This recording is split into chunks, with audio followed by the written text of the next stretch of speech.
آج میں آپ سے کچھ سیاسی بات بھی کرنا چاہتا ہوں۔ آپ سب لوگ اس بات کے گواہ ہیں کہ پاکستان کے اندر اس وقت ایک مشکل صورتحال ہے۔ یہ مشکل صورتحال آپ نے اپنی آنکھوں سے دیکھی ہے۔ آپ کے علم میں ہے کہ ہندوستان نے مئی کے مہینے میں پاکستان پر حملہ کیا تھا۔ آپ سب جانتے ہیں یہ بات۔ آپ یہ بھی جانتے ہیں کہ افغانستان سے دہشت گرد دار اندازی کرتے ہیں اور ہمارے ملک میں حملے کر کے لاکھوں لوگوں کو ابھی تک دہشت گردی کا نشانہ بنا چکے ہیں۔ وہ پرواہ نہیں کرتے کہ وہ بم کہاں پہ پھاڑ رہے ہیں۔ وہ اسکولوں کے معصوم بچوں میں جا کے بم پھاڑتے ہیں۔ وہ بازاروں چوک چوراہوں میں بم پھاڑتے ہیں۔ وہ مساجد کے اندر بم پھاڑتے ہیں۔ وہ ہائی کورٹوں کے اندر، عدالتوں کے اندر بم پھاڑتے ہیں۔ وہ خانقاہوں میں، درباروں میں وہاں پر بم پھاڑتے ہیں جہاں پر زیادہ لوگوں کا جھمگٹا ہوتا ہے، اور وہ ہماری افواج پر بھی حملے کرتے ہیں۔ ان کے حملے ہمارے جی ایچ کیو پر ہوتے ہیں، ان کے حملے ہمارے فوجی دفاتر پر ہوتے ہیں، ان کے حملے ہمارے فوجی جوانوں پر ہوتے ہیں، ان کے حملے وہ پاکستان کی افواج کی گاڑیوں کے آگے مائنز بچھاتے ہیں۔ وہ پاکستان کے دشمن ہیں، وہ میرے اور آپ کے ملک کے دشمن ہیں۔ وہ نہیں چاہتے کہ اس کی معیشت چلے، وہ نہیں چاہتے کہ یہ ملک ترقی کرے، وہ نہیں چاہتے کہ اس ملک میں امن ہو۔ یہ ساری باتیں میں اور آپ دیکھ رہے ہیں، اور کچھ گمراہ لوگ اسی روش پہ چل کر وہ جو 10 مئی کے دن پاکستان کی افواج دشمن کے دانت کھٹے کرتی ہے، وہ جو 10 مئی کے روز ہمارے جانباز اپنے جہازوں کے ساتھ ہندوستان میں گھس کر ان کے ہارٹ لینڈ میں جا کر ان کے ملک کے اندر ان کے اڈے تباہ کرتی ہے، اسی طرح کی تباہی چند نااقبت اندیش 9 مئی کو اس ملک کے اندر 29 چھاؤنیوں پر حملہ کر کے کرتے ہیں۔ وہ حملے، وہ جرم کوئی چھوٹے جرم نہیں ہے۔ وہ حملے پاکستان کی سالمیت پر حملے تھے، وہ حملے افواج پاکستان پر حملے تھے۔ اسی دن وہ کور کمانڈر کا گھر جلاتے ہیں، اسی دن کو شہید کرتے ہیں، اسی دن قرآن پاک کے نسخے نظر آتش کرتے ہیں، اسی دن شہداء کے مجسموں پر لاٹھیاں برساتے ہیں، اسی دن اس جہاز کو جس کو ایم عالم اڑا کر دشمن کے ملک میں گھس کر 1965 کی جنگ جیت کر لاتا ہے، اس کے مجسمے کو نظر آتش کرتے ہیں۔ اسی دن کرنل شیر خان جیسے جری شہید کی یادگار پر ڈنڈے برساتے ہیں، شہداء کی بے حرمتی کرتے ہیں۔ ان میں اور ان دہشت گردوں میں کیا فرق ہے؟ وہ بھی پاکستان کی سالمیت اور فوج پر حملے کریں، یہ بھی پاکستان کی سالمیت اور فوج پر حملے کریں، اور پھر اپنے جرم کو سیاست کے لبادے میں لپیٹیں۔ کیسے ہو سکتا ہے؟ یہ کسی کا حق نہیں ہو سکتا، یہ کسی کی سیاست میں تسلیم نہیں کرتا کہ میرے گھر کو آگ لگائے اور کہے کہ یہ میرا سیاسی حق ہے، میری افواج کی پرائیڈ چھینے، ان کا فخر چھینے، ان کا تفخر چھینے۔ فوجیں ہوتی کیا ہیں؟ فوجیں تمغے ہوتی ہیں، فوجیں بہادری کا نشان ہوتی ہیں، فوجوں کی عزت کرنی پڑتی ہے، افواج کو اپنے ماتھے کا جھومر بنانا پڑتا ہے۔ وہ سرحدوں پر کھڑے ہو کر اپنی جانوں کے نذرانے پیش کر کر میری اور آپ کی حفاظت کرتے ہیں۔ اگر ان کو وہ حکومت میں بٹھائیں تو ولدیت کے خانے میں ان کا نام لکھتے ہیں، اور اگر وہ اپنے آپ کو نیوٹرل کر لیں تو انہیں کہتے ہیں جانور، اور ان پر حملے کر دیتے ہیں جا کر۔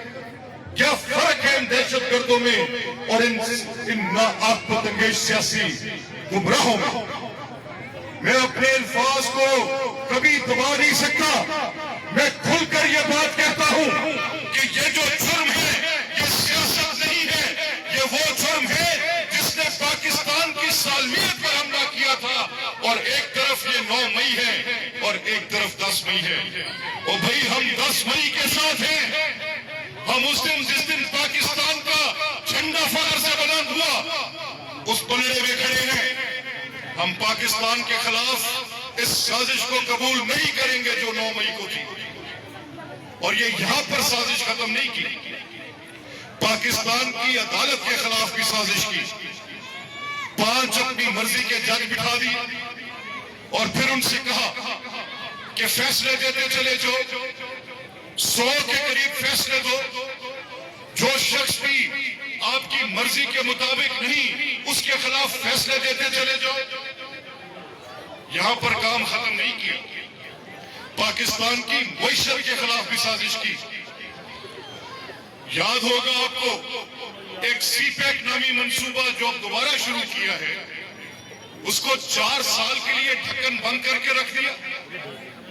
43 ارب ڈالر کی سرمایہ کاری آنی تھی پاکستان میں، کروڑوں نوکریاں ملنی تھی، ہزاروں کارخانے لگنے تھے، اس ملک کے نوجوان نے ہنرمند ہونا تھا، سب روک دیا کہ یہاں پر غربت ہو، بھوک ہو، افلاس ہو، یہاں پر بے چینی ہو، یہاں پر بے روزگاری ہو، یہاں پر سیاسی افراتفری ہو، سب روک دیا۔ 4 سال تک وہ چینی دوست ہمارے بار بار پوچھتے رہے کہ ہم آپ کے ملک میں نوکری لے کر آنا چاہتے ہیں، ہم آپ کے ملک میں کاروبار لے کر آنا چاہتے ہیں، کارخانے لگانا چاہتے ہیں، انفراسٹرکچر بنانا چاہتے ہیں، گوادر کی بندرگاہ کو بڑھانا چاہتے ہیں، یہاں پر رست و کم کے نئے رستے نکالنا چاہتے ہیں، یہاں سے تجارتی روٹ بنانا چاہتے ہیں۔ پاکستان میں 43 ارب ڈالر آنے کا مطلب یہ کہ IMF بند، سارا قرضہ ختم، پاکستان کی 60% آبادی نوجوانوں میں سے 50% کی نوکری کا بندوبست 5 سال کے اندر اندر آپ لوگ کیا کر رہے ہیں؟ لیکن 5 سال تک پاکستان کی معیشت پر بھی حملہ جاری رہا، جیسے فوج پر تھا، جیسے عدالت پر تھا، ایسے ہی پاکستان کی معیشت پر بھی تھا۔ دوسرے کو فون کرتے اور کہتے ہیں کہ بھائی لکھ کے دے دو کہ ہمارا صوبہ وفاق کے ساتھ IMF کے اس معاہدے کو تسلیم نہیں کرتا۔ دیواروں پر لکھا ہے، چیخ چیخ کر پکار رہی ہے، تمہاری پاکستان دشمنی ایک ایک عمل بتا رہا ہے کہ تم نے پاکستان کے خلاف جو گھناؤنی سازش کی تھی۔ میری بات یاد رکھنا، دیر ہے اندھیر نہیں، یہی لوگ ہوں گے، تمہارا گریبان ہوگا، تمہارے ناک بداندیش گمراہ ساتھیوں کا گریبان ہوگا، اور یہ لوگ پوچھیں گے کہ اتنی بڑی سازش کا حصہ دار کیسے بنے۔ اور یہاں بات ختم نہیں کی، پاکستان کی سیاست پر بھی حملہ کیا، گالی کو شامل کیا، مذاکرہ ختم کر دیا، ڈائیلاگ کی گنجائش کوئی نہیں، سیاسی بات چیت ہو نہیں سکتی۔ جہاں پر آپ بات چیت نہیں کر سکتے، جہاں پر مذاکرات نہیں ہو سکتے، اس ملک میں سیاست میں ناپید نہیں ہونا تو کیا ہوگا؟ آپ بات کریں اور جواب میں گالی، آپ کوئی تجویز دیں جواب میں گالی، پارلیمنٹ کو بے وقت کرنا، وہ جگہ جو اہل حل وقت کی جگہ ہے، جہاں پر غریب لوگوں کے متعلق قانون بننا ہے، بجٹ بننا ہے کہ ان کی زندگی کیسے گزرے گی، ان کے لیے صحت کے منصوبے کیا ہوں گے، ان کی تعلیم پر کتنے پیسے خرچ ہوں گے، کس طرح سے ان کی زندگیاں بہتر ہوں گی، کس طرح سے ان کو روزگار ملے گا۔ لیکن وہاں پر چند مراد سیدوں کو، چند گماشتوں کو، چند گنڈوں کو اس قابل کر کے کھڑا کر دیا کہ کوئی شخص بات کرے تو اس کی تحقیر کرو، اس کے گلے پڑ جاؤ اور اس کو ہنگامے کی ایک جگہ بنا دو۔ یہ سازش بھی